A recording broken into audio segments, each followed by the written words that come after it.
ധാരാളം പേർക്ക് ഇക്കാലത്ത് അപമാനത്തിലും ശാന്തത പാലിക്കണമെന്നുള്ള സ്വഭാവം ഇല്ല സുബി. അതുകൊണ്ടാണ് പല പ്രശ്നങ്ങളെയും നേരിടേണ്ടി വരുന്നത്. നമ്മുടെ ജീവിതത്തിൽ എന്ന് അപമാനമുണ്ടാകുന്നോ അന്ന് നമ്മൾ യേശുവിനെ ഓർക്കണം. നിന്ദ അനുഭവിക്കേണ്ടി വരുന്നല്ലോ. ഞാൻ കർത്താവിന്റെ ശുശ്രൂഷ ചെയ്യുന്നുണ്ട്. എന്റെ കുടുംബം നിന്ദ അനുഭവിക്കുകയാണ്. എന്റെ മക്കൾ അപമാനിതരാവുകയാണ്. എന്റെ ജീവിതം ഇങ്ങനെ ദുഃഖകരമായി പോയല്ലോ എന്ന് നിങ്ങൾ ചിന്തിക്കുകയാണോ? എല്ലാ കഷ്ടപ്പാടുകളും സഹിച്ച അവനെ നിങ്ങൾ ഓർത്തുകൊള്ളുക.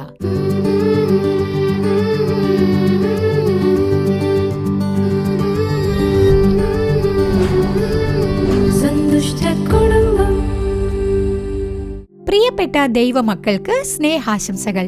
ഈ നല്ല വീട് എന്ന പരിപാടിയിലൂടെ വീണ്ടും നിങ്ങളെ കാണുന്നതിൽ ഞങ്ങൾക്ക് വളരെ സന്തോഷമുണ്ട്. ഇന്ന് നമ്മൾ അപമാനത്തിലും യേശുവിനെ കുറിച്ച് ഓർക്കുക എന്ന തലക്കെട്ടിലുള്ള പരിപാടിയാണ് കാണാൻ പോകുന്നത്. ഈ ലോകത്ത് നേട്ടം കൊയ്ത പലരുടെയും ജീവിതത്തിൽ അപമാനങ്ങളുണ്ട്. ഓരോരുത്തർക്കും തങ്ങളുടെ ജീവിതത്തിൽ അപമാനങ്ങൾ നേരിടേണ്ടി വന്നേക്കും. അതിനെ ഒരു പാഠമായും തങ്ങളുടെ പരിശ്രമങ്ങൾക്ക് കിട്ടിയ വിജയമായിട്ടും കരുതുമ്പോഴാണ് ജീവിതത്തിൽ നമ്മൾ വിജയം കൈവരിക്കുന്നത്. 1999 ടാറ്റ സ്ഥാപനത്തിന് ഒരു വലിയ സാമ്പത്തിക ബുദ്ധിമുട്ട് നേരിടേണ്ടി വന്നു. അതിന്റെ ഉടമസ്ഥനായ രത്തൻ ടാറ്റ അവർകൾ തന്റെ കൈവശമുള്ള ഒരു അമൂല്യമായ കാറിന്റെ പേറ്റന്റ് വിൽക്കാൻ ഫോർഡ് സ്ഥാപനവുമായി ചർച്ച നടത്തി. 3 മണിക്കൂറോളം നീണ്ടുനിന്ന ആ ചർച്ചയുടെ ഒടുവിൽ ഫോർഡിന്റെ സ്ഥാപകൻ രത്തൻ ടാറ്റയെ എത്രത്തോളം അപമാനിക്കാൻ കഴിയുമോ അത്രത്തോളം അപമാനിച്ചാണ് പറഞ്ഞയച്ചത്. അതിനെക്കുറിച്ചോർത്ത് രത്തൻ ടാറ്റ തളർന്നുപോയില്ല. കൂടുതൽ നന്നായി പ്രവർത്തിക്കാൻ തുടങ്ങി. 9 വർഷങ്ങൾക്ക് ശേഷം ഫോർഡ് സ്ഥാപനത്തിന് ഒരു വലിയ സാമ്പത്തിക പ്രതിസന്ധി നേരിടേണ്ടി വന്നപ്പോൾ രത്തൻ ടാറ്റ അവർകൾ ഫോർഡ് സ്ഥാപനത്തിന്റെ ഒരു ഏറ്റവും വലിയ വിലയുയർന്ന കാറായ ജാഗ്വാറിന്റെയും ലാൻഡ് റോവറിന്റെയും ആ ഉടമസ്ഥാവകാശം $2.3 മില്യൺ തുക കൊടുത്ത് വാങ്ങുകയുണ്ടായി. ഇങ്ങനെയാണ് തനിക്കുണ്ടായ അപമാനത്തെ അദ്ദേഹം വിജയമാക്കി തീർത്തത്. ഇന്ന് ഈ പരിപാടി കണ്ടുകൊണ്ടിരിക്കുന്ന ദൈവമക്കളായ നിങ്ങൾ ഒരപമാനം കാരണം തളർന്നു പോകരുത്. നിങ്ങളുടെ അപമാനത്തിലും യേശുക്രിസ്തുവിനെ കുറിച്ച് ഓർക്കുക. യേശുവിനെ പിശാചു ബാധിച്ചവൻ എന്നും പിശാചിന്റെ തലവൻ എന്നുമൊക്കെ പറഞ്ഞ് അപമാനിക്കുകയുണ്ടായി. കുറ്റവാളിയാക്കി, മുഖത്ത് കാർക്കിച്ച് തുപ്പി, ചാട്ടവാറുകൊണ്ട് അടിച്ച്, മുൾക്കിരീടം അണിയിച്ച് അവനെ അപമാനിച്ചു. ഏതൊരു സാഹചര്യത്തിലും മനുഷ്യരുടെ രക്ഷയ്ക്കായി തന്റെ അപമാനങ്ങളെ മുഴുവൻ അവൻ സ്വീകരിച്ചു. ഈ പരിപാടി കണ്ടുകൊണ്ടിരിക്കുന്ന ദൈവമക്കളായ നിങ്ങൾ അപമാനമുണ്ടാകുമ്പോൾ യേശുക്രിസ്തുവിനെ കുറിച്ച് ഓർക്കുക. ഏതൊരു കാര്യത്തിലും തളർന്നു പോകാതെ മുന്നേറി പോവുക. അടുത്തതായി ജ്യോതി ചേച്ചി നാടകം നമുക്ക് കാണാം.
സേല, നീയോ യഹോവേ എനിക്ക് ചുറ്റും പരിചയും എന്റെ മഹത്വവും എന്റെ തലയുയർത്തുന്നവനുമാകുന്നു.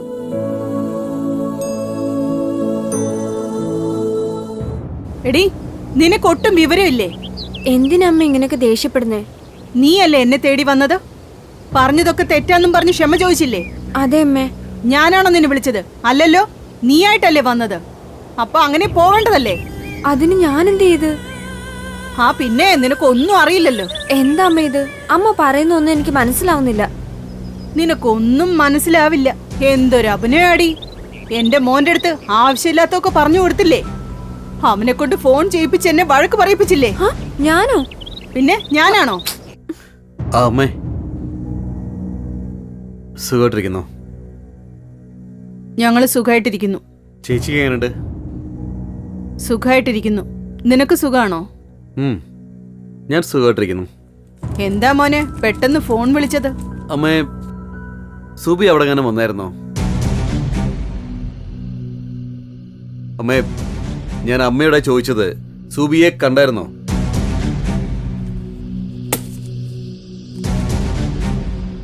ആ, ഞാൻ കണ്ടു. ഇപ്പൊ അതിനെന്താ? അവൾ അമ്മയുടെ അടുത്ത് ക്ഷമ ചോദിക്കാൻ വന്നതല്ലേ? അതിന് അമ്മ അവൾ എന്താ പറഞ്ഞത്? ഞാനൊന്നും പറഞ്ഞില്ലല്ലോ. എല്ലാം എനിക്കറിയാം. ഒന്നുമില്ലല്ലോ, അമ്മ വയസ്സിന് മൂത്തതല്ലേ. അവൾ വന്ന് ഇഷ്ടപ്പെട്ടില്ലെങ്കിൽ കുറച്ച് മര്യാദക്കെങ്കിലും സംസാരിക്കാമല്ലോ. അതിന് പകരം അവളെ വഴക്കം പറഞ്ഞ് അവളിവിടുന്ന് പഴമെല്ലാം വലിച്ചെറിഞ്ഞ് എന്തിനാ അമ്മ ഇങ്ങനെയൊക്കെ ചെയ്യുന്നേ? നിന്നോട് ആരാടാ പറഞ്ഞത്? ആര് പറഞ്ഞാലെന്താ? ഇതല്ലേ അവിടെ നടന്നത്? അല്ലാതെ പിന്നെ വീട്ടിൽ വിളിച്ചു കയറ്റി വിരുന്നൊരുക്കണോ? എന്തൊരു മാറ്റമാടാ നിനക്ക്.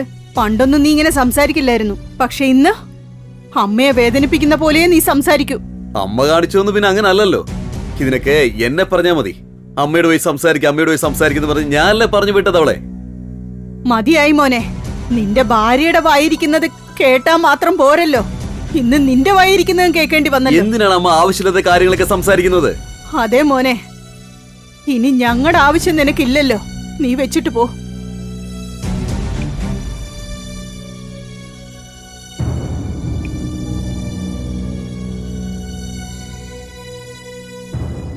അമ്മേ, എനിക്കിതിനെ കുറിച്ച് ഒന്നും അറിയില്ല. പിന്നെ നീ പറയാതെയല്ലേ അവൻ എന്നെ വിളിച്ച് വഴക്ക് പറഞ്ഞത്. നല്ല മനോഹരമായിട്ട് നീ ഏഷണി കൂട്ടുന്നുണ്ട്. അവൻ എന്നോട് ദേഷ്യപ്പെടാൻ വേണ്ടിയല്ലേ നീ എന്നോട് ക്ഷമ ചോദിക്കുന്നത് പോലെ അഭിനയിച്ചത്? ഇല്ലമ്മേ, ഞാൻ സത്യമായിട്ട് ക്ഷമ ചോദിക്കാൻ വന്നതാ.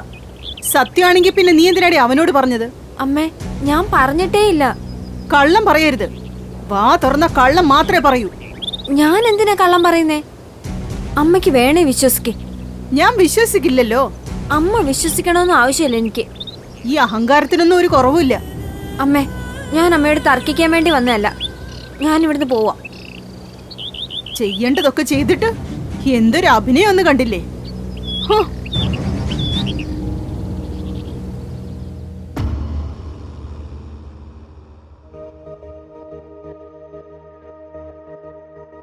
ജോൺ, എന്താ അമ്മേ? അമ്മൂമ്മ എന്നെ വഴക്ക് പറഞ്ഞ കാര്യം നീ അച്ഛനോട് പറഞ്ഞോ? നിന്നോടാ ചോദിച്ചത്, പറഞ്ഞോന്ന്. ഞാൻ പറഞ്ഞു. എന്തിനാണ് ആവശ്യമില്ലാത്ത കാര്യങ്ങളൊക്കെ ചെയ്യുന്നേ? എന്തിനാ പറഞ്ഞേ? അമ്മ കരയുമ്പോ എനിക്കിങ്ങനെ ചുമ്മാതിരിക്കാൻ പറ്റുമോ? അതാ ഞാൻ അച്ഛനോട് പറഞ്ഞേ. അച്ഛാ, അമ്മൂമ്മ അമ്മയെ വഴക്ക് പറഞ്ഞച്ചാ. അമ്മയെ വഴക്ക് പറഞ്ഞോ? എന്തിനാ മോനെ?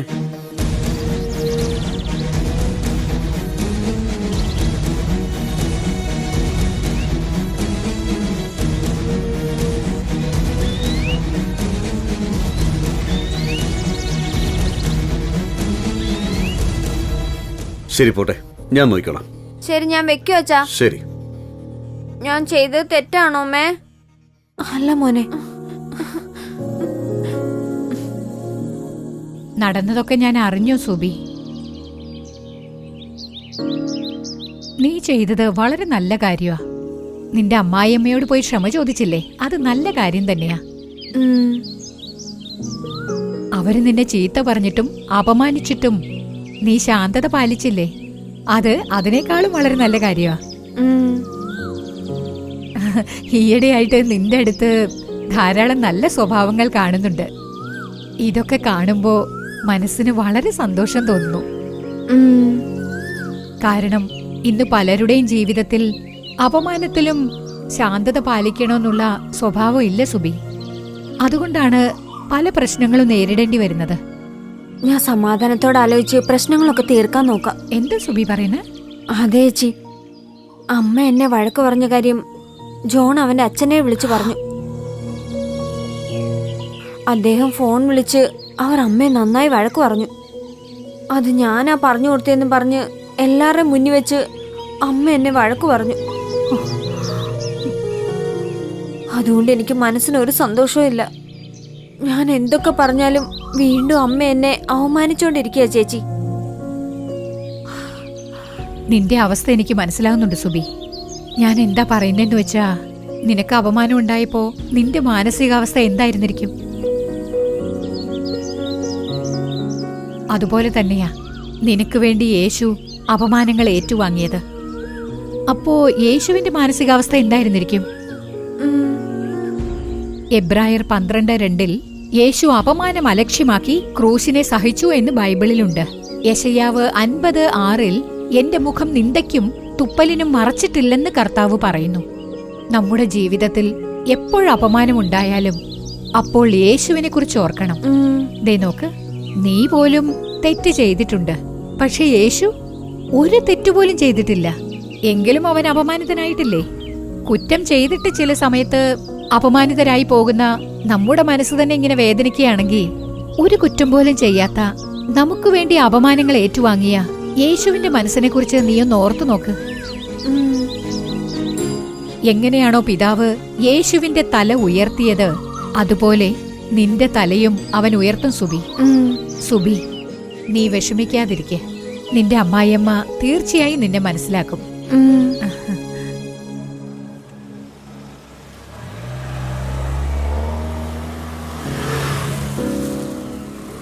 എന്താ ഏട്ടാ ഇതൊക്കെ?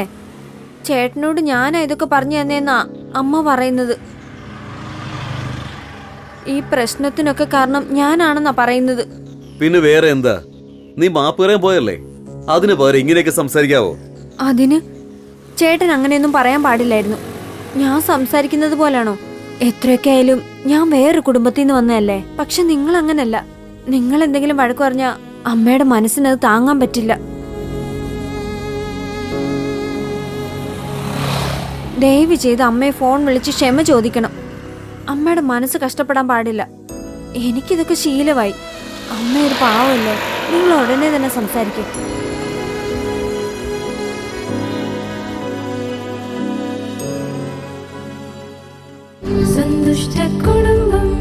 പ്രിയമുള്ളവരെ, ജ്യോതി ചേച്ചി നാടകത്തിൽ അപമാനത്തിലും യേശുവിനെ കുറിച്ച് ഓർക്കണം എന്നുള്ളത് നമ്മൾ മനസ്സിലാക്കിയില്ലേ? യേശുവാണ് നമ്മുടെ മാതൃക. എത്രയോ തരം ബുദ്ധിമുട്ടുകൾ സഹിച്ച യേശുവിനെ കുറിച്ച് നമ്മൾ ഓർക്കണം.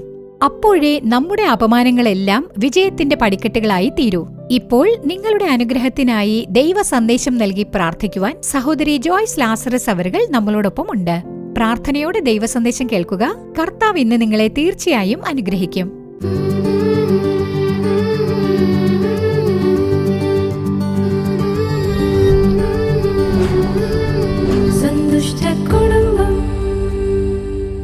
കർത്താവും രക്ഷിതാവുമായ യേശുക്രിസ്തുവിന്റെ മധുരമുള്ള നാമത്തിൽ നിങ്ങൾക്ക് നല്ല വീട് പരിപാടിയുടെ പേരിൽ ഞാൻ എന്റെ ആശംസകളും നന്ദിയും രേഖപ്പെടുത്തുകയാണ്. ദൈവം ഇന്ന് നിങ്ങളോട് സംസാരിച്ച് നിങ്ങളെ അനുഗ്രഹിക്കുമാറാകട്ടെ. നമ്മൾ അറിയേണ്ടത് അപമാനത്തിലും യേശുവിനെ കുറിച്ച് ഓർക്കുക.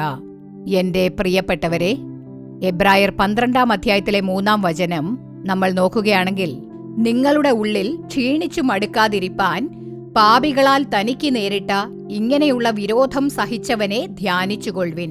പാപത്തോട് പോരാടുന്നതിൽ നിങ്ങൾ ഇതുവരെ പ്രാണത്യാഗത്തോളം എതിർത്തു നിന്നിട്ടില്ല എന്ന് പറയുന്നു. എന്റെ പ്രിയപ്പെട്ടവരെ, നമ്മുടെ ഈ ജീവിത പാതയിൽ കഷ്ടപ്പാടുകൾ ഉണ്ടാകും, സമ്മർദ്ദങ്ങൾ ഉണ്ടാകും, നിന്ദകൾ ഉണ്ടാകും, അപമാനങ്ങൾ ഉണ്ടാകും. അതിനിടയിലും കുടുംബത്തിൽ നമുക്ക് സാക്ഷിയായി ജീവിക്കാൻ സാധിക്കും. ദൈവം കുടുംബങ്ങളെ അനുഗ്രഹിക്കും. യേശുവിന്റെ ജീവിതത്തിലും കഷ്ടപ്പാടുണ്ടായിരുന്നു, സമ്മർദ്ദങ്ങളും പ്രതിസന്ധികളും ഉണ്ടായിരുന്നു. അവൻ മുട്ടിപ്പായി പ്രാർത്ഥിച്ചാണ് തന്റെ കാര്യങ്ങളെല്ലാം ചെയ്തത്. നമ്മുടെ ജീവിതത്തിൽ കഷ്ടപ്പാടുകൾ വരുമ്പോൾ നാം തളർന്നു പോകാൻ പാടില്ല. വീടിനകത്ത് തന്നെ അടഞ്ഞുകിടക്കാൻ പാടില്ല. ക്ഷീണിച്ച് അവശരാകാൻ പാടില്ല. ധൈര്യമായിരിക്കണം. അവശതയുടെ ആത്മാവിനെ എതിർക്കണം. കർത്താവിനോട് ശക്തിക്കായി അപേക്ഷിക്കണം, എന്റെ ക്ഷീണം മാറട്ടെ എന്ന്. അതായത് അവശതയുടെ ആത്മാവ് പിശാചിന്റെ ഒരു ആയുധമാണ്. പ്രാർത്ഥിക്കാൻ അനുവദിക്കില്ല, ബൈബിൾ വായിക്കാൻ അനുവദിക്കില്ല, മീറ്റിംഗിന് പോകാൻ അനുവദിക്കില്ല, ദേവാലയത്തിൽ പോകാൻ അനുവദിക്കില്ല. പിശാച് പരീക്ഷിക്കും, അവശത കൊണ്ടുവരും. മാനസികമായി നമ്മൾ തളർന്നു പോകും, വീട്ടിൽ തന്നെ അടഞ്ഞുകിടക്കും. എന്റെ പ്രിയപ്പെട്ടവരെ, അവശതയ്ക്ക് നാം ഇടം കൊടുക്കാൻ പാടില്ല. നാം ക്ഷീണിച്ച് അവശരാകുമ്പോൾ, നമ്മുടെ ജീവിതത്തിൽ തളർച്ചകൾ ഉണ്ടാകുമ്പോൾ, കർത്താവെ ഈ അവശതയുടെ ആത്മാവിനെ എടുത്തു കളയണമേ എന്ന് അവനോട് പ്രാർത്ഥിക്കുമ്പോൾ ഈ അവശതയുടെ ആത്മാവ് നമ്മെ വിട്ടു പോകും. അവശതയുടെ ആത്മാവിന് നാം ഇടം കൊടുക്കാൻ പാടില്ല. അതുമാത്രമല്ല, നമ്മുടെ ജീവിതത്തിന്റെ എല്ലാ ചുറ്റുപാടിലും നാം യേശുവിന്റെ നേർക്ക് നോക്കണം. നമ്മുടെ കണ്ണുകൾ എപ്പോഴും യേശുവിന്റെ നേർക്കായിരിക്കണം. നമ്മുടെ ഹൃദയം യേശുവിനെ വിളിച്ചപേക്ഷിക്കണം, യാചിക്കണം, യേശുവിനോട് ചോദിക്കണം, യേശുവിനെ വിളിച്ചപേക്ഷിക്കണം. തളർന്നു പോകാൻ പാടില്ല. എന്റെ പ്രിയമുള്ളവരെ, എന്റെ ജീവിതത്തിൽ പല പോരാട്ടങ്ങളും സമ്മർദ്ദങ്ങളും, പറയാത്തതൊക്കെ പറഞ്ഞു, ചെയ്യാത്തതൊക്കെ ചെയ്തു എന്ന് പറഞ്ഞ് പലതരം കുറ്റാരോപണങ്ങൾ എന്റെ ശുശ്രൂഷയുടെ ആദ്യകാലത്ത് എനിക്കുണ്ടായിരുന്നു. ഞാൻ ഒറ്റയ്ക്കിരുന്ന് കണ്ണുനീരോടുകൂടി അവനോട് പ്രാർത്ഥിക്കും. കർത്താവിനോട് മുട്ടിപ്പായി പ്രാർത്ഥിക്കും. ഞാൻ അവനോട് കരഞ്ഞപേക്ഷിക്കും, കർത്താവെ, എന്റെ മേൽ അന്യായമായി കുറ്റം ചുമത്തുന്നുവല്ലോ, എന്നോട് ഇവർ കയർക്കുന്നുവല്ലോ, വേണ്ടാത്തതൊക്കെ പറയുന്നുവല്ലോ, ഞാൻ പറയാത്തതൊക്കെ പറഞ്ഞു എന്ന് പറയുന്നു. ഞാനങ്ങനെ പറഞ്ഞിട്ടില്ല, ഞാൻ ചെയ്തില്ലല്ലോ കർത്താവേ. അങ്ങ് എന്റെ നല്ല ന്യായാധിപനായിരിക്കണം. അങ്ങ് എന്നോട് നീതി പുലർത്തണം കർത്താവേ. ആരൊക്കെ ഇങ്ങനെ പറയുന്നുവോ അവരെ അങ്ങ് കാട്ടിത്തരണേ കർത്താവേ. എന്റെ ശുശ്രൂഷയെ ഇവർ കുറ്റം പറയുകയാണ്, വ്യാജമായ കുറ്റാരോപണം ചുമത്തുന്നു എന്നൊക്കെ ഞാൻ അവനോട് പറഞ്ഞു. ഞാൻ കർത്താവിനോട് കണ്ണുനീരോടെ പ്രാർത്ഥിച്ചു, മുടങ്ങാതെ പ്രാർത്ഥിച്ചുകൊണ്ടിരുന്നു. എനിക്ക് വല്ലാത്ത മനോവിഷമം തോന്നിയിരുന്നു. എങ്കിലും പിശാചിനിടം കൊടുക്കാതെ ബൈബിൾ വായിച്ച് പ്രാർത്ഥിച്ച് കർത്താവിനോട് ഞാൻ എന്റെ എല്ലാ ദുഃഖങ്ങളും പറഞ്ഞു. ഏകദേശം 3 വർഷക്കാലം അങ്ങനെ കടന്നുപോയി. എത്രയോ പോരാട്ടങ്ങൾ, സമ്മർദ്ദങ്ങൾ. എങ്കിലും അതിനിടയിലും കർത്താവ് എന്നെ എത്രയോ സഹായിച്ചു. ഞാൻ എപ്പോഴും യേശുവിന്റെ മകളായിരുന്നതുകൊണ്ട്, യേശുവിനെ മുൻനിർത്തി എന്റെ എല്ലാ കാര്യങ്ങളും ചെയ്തതിനാൽ കർത്താവ് എനിക്ക് വഴി കാണിച്ചു തന്നു. ആ കഠിനമായ പാതയിലും അവൻ എന്നെ വഴി നയിച്ചു. എന്റെ പ്രിയപ്പെട്ടവരെ, 3 വർഷങ്ങൾക്ക് ശേഷം ഏതു വ്യക്തിയാണോ എന്റെ മേൽ വ്യാജമായി കുറ്റം ചുമത്തിയത്, എന്നെ ദുഃഖിപ്പിച്ചത്, അതേ വ്യക്തിയാണ്, അയാളാണ് കുറ്റം ചെയ്തത് എന്നുള്ളത് കണ്ടുപിടിക്കപ്പെട്ടു. ദൈവം അതിനായി സഹായിച്ചു. ഒരുപക്ഷെ എന്നെ പോലെ ജോലിസ്ഥലത്ത് നിങ്ങളുടെ മേൽ കുറ്റം ചുമത്തിയിരിക്കാം, അല്ലെങ്കിൽ നിന്ദിക്കപ്പെട്ടിരിക്കാം, ഒരുപക്ഷെ അപമാനിച്ചിരിക്കാം, അല്ലെങ്കിൽ വ്യാജമായ കേസുകൾ നിങ്ങളുടെ മേൽ ആരോപിച്ചിരിക്കാം. എങ്കിലും നിങ്ങൾ മനസ്സ് തളരാതെ യേശുവിനെ വിശ്വസിക്കുക, യേശുവിനെ നിങ്ങളുടെ ഹൃദയത്തിൽ സ്വീകരിക്കുക, മുടങ്ങാതെ ബൈബിൾ വായിക്കുക, പ്രാർത്ഥിക്കുക, യേശുവിനെ എപ്പോഴും ഓർക്കുക. ഒരിക്കലും മനസ്സ് തളർന്നു പോകാത്ത വിധം യേശുവിനെ നിങ്ങൾ മുറുകെ പിടിക്കുക, അവനോട് പ്രാർത്ഥിക്കുക. 3 വർഷം കഴിഞ്ഞ് ആരാണ് നുണ പറഞ്ഞത്, വഞ്ചിച്ചത് എന്ന് കർത്താവ് കാണിച്ചു തന്നു. എന്റെ പ്രിയപ്പെട്ടവരെ, എന്നെ സഹായിച്ച കർത്താവ് നിങ്ങളെ സഹായിക്കും, നിങ്ങളുടെ കുടുംബത്തെയും സഹായിക്കും. വ്യാജമായ കുറ്റാരോപണങ്ങൾ നിങ്ങളുടെ മേലുണ്ടായിരിക്കാം, അല്ലെങ്കിൽ വ്യാജമായ കേസുകൾ നിങ്ങളുടെ പേരിൽ കൊടുത്തിട്ടുണ്ടായിരിക്കാം. പലരും നിങ്ങളെ കുറ്റപ്പെടുത്തി സംസാരിച്ചിട്ടുണ്ടാവാം. നിങ്ങളുടെ കുടുംബത്തിലുള്ളവർ നിങ്ങളുടെ മേൽ കുറ്റം ചുമത്തിയിട്ടുണ്ടായിരിക്കാം. ദുഃഖിപ്പിക്കുന്ന പല കാര്യങ്ങളും ചെയ്തിട്ടുണ്ടാവാം, അപമാനിച്ചിട്ടുണ്ടാകാം, വേദനിപ്പിച്ചിട്ടുണ്ടാകാം. യേശുക്രിസ്തുവും അപമാനത്തിനും നിന്ദയ്ക്കുമിടയിലാണ് ജീവിച്ചത്. നമ്മുടെ ജീവിതത്തിലായാലും നാം അപമാനത്തിനിടയിലൂടെ കടക്കേണ്ടി വന്നേക്കാം, കഷ്ടപ്പാടുകൾക്കും ദുഃഖങ്ങൾക്കുമിടയിൽ പോകേണ്ടി വന്നേക്കാം. നിങ്ങൾ ആര് തന്നെയായാലും യേശുവിനെ വിളിച്ച് അപേക്ഷിക്കുമ്പോൾ അവൻ നിങ്ങൾക്ക് അത്ഭുതങ്ങൾ ചെയ്യും. നിങ്ങളുടെ ജീവിതപാതയിൽ മാറ്റം കൊണ്ടുവരും. നിങ്ങളുടെ നിന്ദകളെ അവൻ മാറ്റും. എന്റെ പ്രിയപ്പെട്ടവരെ, മുൻപൊരിക്കൽ ഒരു ചെറുപ്പക്കാരൻ എന്നെ കാണാനായിട്ട് വന്നിരുന്നു. അവൻ വളരെ ദുഃഖത്തോടുകൂടിയാണ് എന്നെ കാണാൻ വന്നത്. എന്നെ കണ്ടപ്പോൾ തന്നെ അവൻ വല്ലാതെ കരയാൻ തുടങ്ങി. അവനെ കണ്ടപ്പോൾ തന്നെ എനിക്ക് പാവം തോന്നി. എന്തിനാണ് ഇങ്ങനെ കരയുന്നത്, എന്താണ് കാര്യമെന്ന് ഞാൻ ചോദിച്ചു. അപ്പോൾ ആ ചെറുപ്പക്കാരൻ ഉത്തരം പറഞ്ഞത്, സിസ്റ്റർ, ഞങ്ങൾക്കൊരു കുഞ്ഞില്ല, എല്ലാവരും ഞങ്ങളെ നിന്ദിക്കുകയാണ്. എന്റെ സ്വന്തം അമ്മ തന്നെ, നീ ഇനി ഗുണം പിടിക്കില്ല, നിനക്കൊരനുഗ്രഹവും കിട്ടില്ല, നിന്റെ ഭാര്യയെ ഒന്നിനും കൊള്ളില്ല, നിങ്ങൾക്ക് കുഞ്ഞ് ജനിക്കില്ല എന്നൊക്കെ അനാവശ്യ വാക്കുകൾ പറഞ്ഞ് വല്ലാതെ വേദനിപ്പിക്കുകയാണ്. എന്റെ ഹൃദയം തകർന്നു പോവുകയാണ്. ദിവസവും പ്രാർത്ഥിക്കുന്ന എന്റെ അമ്മ തന്നെ ഇങ്ങനെയൊക്കെ പറയുന്നല്ലോ എന്ന് അവന് വല്ലാത്ത ദുഃഖം. അപ്പോൾ ഞാൻ അവനോട്, നിന്റെ ഭാര്യയെയും കൂട്ടിക്കൊണ്ടു വാ എന്ന് പറഞ്ഞു. ഞാൻ പ്രാർത്ഥിക്കാം, നിന്റെ ഭാര്യയെയും കൂട്ടിക്കൊണ്ടു വാ, ഞാൻ പ്രാർത്ഥിക്കാം എന്ന് പറഞ്ഞു. എന്റെ പ്രിയപ്പെട്ടവരെ, നാം മറ്റുള്ളവരുടെ മനസ്സ് വേദനിപ്പിക്കരുത്, മക്കളെ വാക്കുകൾ കൊണ്ട് കുത്തി നോവിപ്പിക്കരുത്, സ്വന്തം മക്കളെ തന്നെ നിന്ദിക്കരുത്. നിങ്ങൾ പ്രാർത്ഥിക്കുന്നവരായിരിക്കാം, നിങ്ങൾ ആരു തന്നെയായാലും അങ്ങനെയൊന്നും പറയരുത്. വായിൽ തോന്നിയതൊന്നും വിളിച്ചു പറയരുത്. നമ്മുടെ വാക്കുകൾക്ക് എപ്പോഴും സൗമ്യതയുണ്ടാകണം. ആവേശത്തോടുകൂടി വാക്കുകൾ വിളിച്ചു പറയരുത്. ആ മകന്റെ ഹൃദയം വല്ലാതെ തകർന്നു. അവൻ വാവിട്ട് കരഞ്ഞു, കരയാണ്, കരഞ്ഞുകൊണ്ടേയിരിക്കുകയാണ്. ഞാൻ പറഞ്ഞു, കർത്താവ് നിന്നെ തലയുയർത്തി നിൽക്കാൻ ഇടയാക്കും, നിന്റെ കുടുംബത്തെ അനുഗ്രഹിക്കും, കുടുംബജീവിതത്തെ അനുഗ്രഹിക്കും, നിന്റെ ഭാര്യയെയും കൂട്ടി വാ എന്ന് പറഞ്ഞു. പിന്നീട് കൂട്ടിക്കൊണ്ടുവന്നു. 2 പേർക്ക് വേണ്ടിയും ഞാൻ പ്രാർത്ഥിച്ചു. ദുഃഖത്തോടെ, തകർന്ന ഹൃദയത്തോടെ, കണ്ണുനീരോടുകൂടി ഞാൻ പ്രാർത്ഥിച്ചു. ഇവർക്ക് രണ്ടുപേർക്കും കർത്താവ് ഒരു കുഞ്ഞിനെ നൽകണേ എന്ന് പറഞ്ഞ് പ്രാർത്ഥിച്ച് ഞാൻ പറഞ്ഞയച്ചു. കർത്താവിന് 2 മക്കളെ കൊടുത്ത് ഏതമ്മയാണോ അവർക്ക് കുഞ്ഞുങ്ങൾ ഉണ്ടാകില്ല എന്ന് പറഞ്ഞത്, നിനക്ക് അനുഗ്രഹം ഉണ്ടാകില്ല എന്ന് പറഞ്ഞത്, നീ ഗുണം പിടിക്കുകയേ ഇല്ല എന്നവനോട് പറഞ്ഞത്, അതേ അമ്മയുടെ മുൻപിൽ ആ ഒരു പെൺകുട്ടി ഇന്ന് 2 കുഞ്ഞുങ്ങളുടെ അമ്മയായി നിൽക്കുന്നു. മകനെയും കർത്താവ് അനുഗ്രഹിച്ചിരിക്കുന്നു, അവന്റെ ആ ഭാര്യയെയും ദൈവം അനുഗ്രഹിച്ചിരിക്കുന്നു. നിന്ദിച്ച ആ അമ്മയുടെ മുൻപിൽ തന്നെ അവർ തലയുയർത്തി നിൽക്കുന്ന വിധം കർത്താവ് സഹായിച്ചിരിക്കുകയാണ്. എന്റെ പ്രിയപ്പെട്ടവരെ, നിങ്ങൾ ദുഃഖിച്ചിരിക്കുകയാണോ? ഒരുപക്ഷെ നിങ്ങൾക്ക് കുഞ്ഞില്ലായിരിക്കാം, അല്ലെങ്കിൽ ജോലിയില്ലായിരിക്കാം, ഏതെങ്കിലും ഒരു കുറവ് നിങ്ങൾക്കുണ്ടായിരിക്കാം. നാം കർത്താവിനെ വിളിച്ച് അപേക്ഷിക്കണം. നാം കർത്താവിനെ വിളിച്ച് പ്രാർത്ഥിക്കുമ്പോൾ ഒരിക്കലും നാം ലജ്ജിച്ചു പോകയില്ല. കർത്താവിനെ മാത്രം വിളിച്ച് അപേക്ഷിക്കാം. എല്ലാ ചുറ്റുപാടുകളിലും നമുക്ക് വേണ്ടി ക്രൂശിൽ മരിച്ച യേശുവിനെ വിളിച്ച് അപേക്ഷിക്കണം. അവനെ നമ്മുടെ കൺമുന്നിൽ കൊണ്ടുവന്ന് നിർത്തണം. അപ്പോൾ ദൈവം നമുക്കായി കരുതിയിരിക്കുന്ന അനുഗ്രഹങ്ങൾ നമുക്ക് സ്വന്തമാക്കാൻ കഴിയും. അപമാനങ്ങളും നിന്ദകളും മാറും. ഞാൻ കർത്താവിന്റെ ശുശ്രൂഷയാണ് ചെയ്യുന്നത്. ഞാൻ കർത്താവിന് വേണ്ടിയാണ് ശുശ്രൂഷ ചെയ്യുന്നത്. എന്റെ കുടുംബം നിന്ദ അനുഭവിക്കുകയാണ്. എന്റെ മക്കൾ അപമാനിതരാവുകയാണല്ലോ. ഞാൻ ദുഃഖിച്ച് അവശനായിരിക്കുകയാണ് എന്ന് നിങ്ങൾ വിചാരിച്ചിരിക്കുകയാണോ? എല്ലാ കഷ്ടപ്പാടുകളും സഹിച്ച അവനെ നിങ്ങൾ എപ്പോഴും ഓർക്കുക. ശുശ്രൂഷ ചെയ്തതെല്ലാം മതി എന്ന് ഒരിക്കലും ക്ഷീണിച്ച് അവശരാകാത്ത വിധം കഷ്ടപ്പാടുകൾ സഹിച്ച യേശുവിനെ വിളിച്ചപേക്ഷിക്കുക. ചുറ്റുപാടുകളെ നോക്കരുത്, യേശുവിനെ മാത്രം നോക്കുക. യേശു നിങ്ങളുടെ ചുറ്റുപാടുകളെല്ലാം അനുകൂലമാക്കി നിങ്ങളെ സഹായിക്കും. ദൈവം നിങ്ങളുടെ ശുശ്രൂഷയെ സഹായിക്കും, നിങ്ങളുടെ കുടുംബത്തെ സഹായിക്കും, മക്കളെയും അനുഗ്രഹിക്കും. ദൈവം എന്നും നിങ്ങളുടെ കുടുംബങ്ങളെ അനുഗ്രഹിക്കുമാറാകട്ടെ. നമുക്കിപ്പോൾ പ്രാർത്ഥിക്കാം. യേശുവേ, അങ്ങേക്ക് നന്ദി അർപ്പിക്കുന്നു കർത്താവേ. കുടുംബങ്ങൾക്കായി ഞാൻ പ്രാർത്ഥിക്കുകയാണ് കർത്താവേ. കുടുംബം വളരെ പ്രധാനമാണ് കർത്താവേ. കുടുംബത്തിലുള്ള ഓരോ സഹോദരനോടും സഹോദരിയോടും അങ്ങ് സംസാരിക്കണേ കർത്താവേ. കുടുംബത്തിലുള്ള അമ്മായിയമ്മയോട് അങ്ങ് സംസാരിക്കണേ കർത്താവേ. കുടുംബത്തിലുള്ള ചെറുപ്പക്കാരോട് അങ്ങ് തീർച്ചയായും സംസാരിക്കണമേ.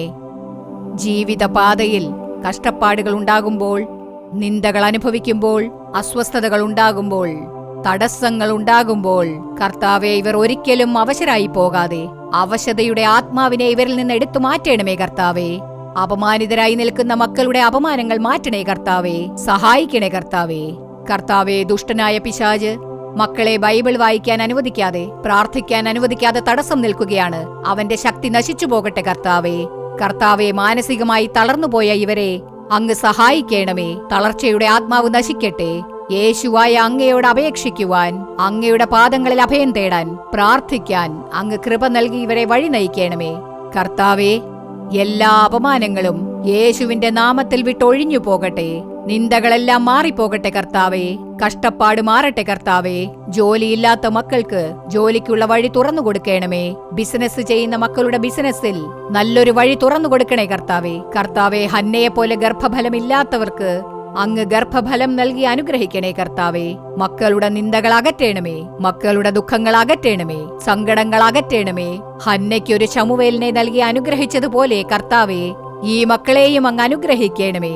അനുഗ്രഹം നൽകണേ. ഈ പരിപാടി കാണുന്ന ആര് തന്നെയായാലും കർത്താവേ, അങ്ങ് അവർക്ക് അത്ഭുതം ചെയ്യണേ കർത്താവേ. അങ്ങിവരെ അനുഗ്രഹിക്കണമേ. അവശതയുടെ ആത്മാവ് ഇവരെ വിട്ടൊഴിഞ്ഞു പോകട്ടെ കർത്താവേ. കർത്താവെ, ആത്മീയ ജീവിതത്തിൽ മുന്നേറി ചെല്ലാൻ അനുവദിക്കാതെ ഇരിക്കുന്ന ദുരാത്മാവുകൾ യേശുവിന്റെ നാമത്തിൽ നശിച്ചു പോകട്ടെ കർത്താവെ. കുടുംബങ്ങളെ അനുഗ്രഹിക്കണമേ. കുടുംബങ്ങളിൽ നന്മയുണ്ടാകട്ടെ. ഈ കുടുംബങ്ങളെ അങ്ങ് അനുഗ്രഹിക്കണമേ കർത്താവേ. ജീവിതത്തിൽ നിരാശരായിരിക്കുന്ന മക്കളെ അങ്ങ് തൊട്ട് അനുഗ്രഹിക്കണമേ കർത്താവേ. അവരാഗ്രഹിക്കുന്ന കാര്യത്തിൽ അത്ഭുതങ്ങൾ ചെയ്യണമേ. അങ്ങങ്ങനെ ചെയ്യുന്നതിനായി അങ്ങേക്ക് നന്ദി അർപ്പിക്കുന്നു. യേശുവിന്റെ നാമത്തിൽ പ്രാർത്ഥിക്കുന്നു, നല്ല പിതാവേ. ആമേൻ, ആമേൻ. എന്റെ പ്രിയപ്പെട്ടവരെ, കുടുംബം വളരെ പ്രധാനമാണ്. കുടുംബങ്ങളിൽ പരിശുദ്ധാത്മാവ് പ്രവർത്തിച്ച് അവരെ അനുഗ്രഹിക്കുന്നു. നമ്മുടെ ജീവിതത്തിൽ നിന്ദകൾ ഉണ്ടാകുമ്പോൾ, പോരാട്ടങ്ങൾ ഉണ്ടാകുമ്പോൾ നാം തളർന്നു പോകാൻ പാടില്ല. തളർച്ചയ്ക്കിടം കൊടുക്കാൻ പാടില്ല. വീട്ടിൽ അടഞ്ഞു കിടക്കാൻ പാടില്ല. പോരാട്ടങ്ങൾക്കിടയിലും ദൈവം അവന്റെ അനുഗ്രഹം നിങ്ങൾക്ക് നൽകും. നിങ്ങൾ കർത്താവിന്റെ പാദങ്ങളിൽ വന്ന് പ്രാർത്ഥിക്കുക. തളർച്ചയുടെ ആത്മാവ് നശിച്ചു പോകട്ടെ എന്ന് പറയുക. കർത്താവ് നിങ്ങളെ എന്നെന്നും സഹായിക്കുന്നതാണ്. നിങ്ങൾ പ്രതീക്ഷിക്കുന്ന അനുഗ്രഹങ്ങൾ തന്ന് ദൈവം നിങ്ങളെ അഭിവൃദ്ധിപ്പെടുത്തും. നിങ്ങൾ കർത്താവിന് മുൻപാകെ ദിവസവും ബൈബിൾ വായിച്ച് പ്രാർത്ഥിക്കുവിൻ. അവന്റെ മക്കളായി ജീവിക്കുവിൻ. കഷ്ടപ്പാടുകൾക്കോ ദുഃഖങ്ങൾക്കോ നിങ്ങളെ ഒന്നും ചെയ്യാൻ കഴിയില്ല. കർത്താവ് നിങ്ങളെ അനുഗ്രഹിക്കുമാറാകട്ടെ. നിങ്ങളുടെ കുടുംബങ്ങളെ അനുഗ്രഹിക്കട്ടെ. ആമേൻ, ആമേൻ. പ്രിയമുള്ളവരെ, ഇന്നത്തെ പരിപാടി നിങ്ങൾക്ക് അനുഗ്രഹമായിരുന്നിരിക്കും എന്ന് ഞങ്ങൾ വിശ്വസിക്കുന്നു. നിങ്ങൾക്ക് ലഭിച്ച നന്മകളെക്കുറിച്ചും അനുഗ്രഹങ്ങളെക്കുറിച്ചും ഞങ്ങളെ അറിയിക്കാൻ മറക്കരുത്. നിങ്ങളുടെ പ്രാർത്ഥനാക്കുറിപ്പുകൾ എന്തു തന്നെയായാലും കത്തുകളിലൂടെയോ ഇമെയിലിലൂടെയോ ഞങ്ങളെ അറിയിക്കുക. നിങ്ങൾക്കായി പ്രാർത്ഥിക്കാനും ഉപദേശങ്ങൾ നൽകാനും സഹോദരൻ മോഹൻ സി ലാസറസ് അവർകളും ദൈവ ശുശ്രൂഷകരും ഞങ്ങളോടൊപ്പമുണ്ട്. നാളെയും അതുപോലെ മറ്റന്നാളും സത്യം ടിവിയിലും അതുപോലെ കംഫർട്ടഡ് ഡിജിറ്റൽ ചാനലിലും സംപ്രേഷണം ചെയ്യാനിരിക്കുന്ന വരുവിൻ പ്രാർത്ഥിക്കാമെന്ന പരിപാടി കുടുംബത്തോടെ മറക്കാതെ കാണുക. വീണ്ടും അടുത്ത ആഴ്ച ഇതേ സമയം ഇതേ പരിപാടിയിലൂടെ കാണാം. അതുവരെ ദൈവകൃപ നിങ്ങളോടൊത്തുണ്ടാകുമാറാകട്ടെ. For further details and prayer support, contact Jesus Redeems Ministries, Nalumavudi, Thoothukudi District, 628-211. Our phone number 04639 353535. info@jesusredeems.org. Our website www.jesusredeems.com. God bless you.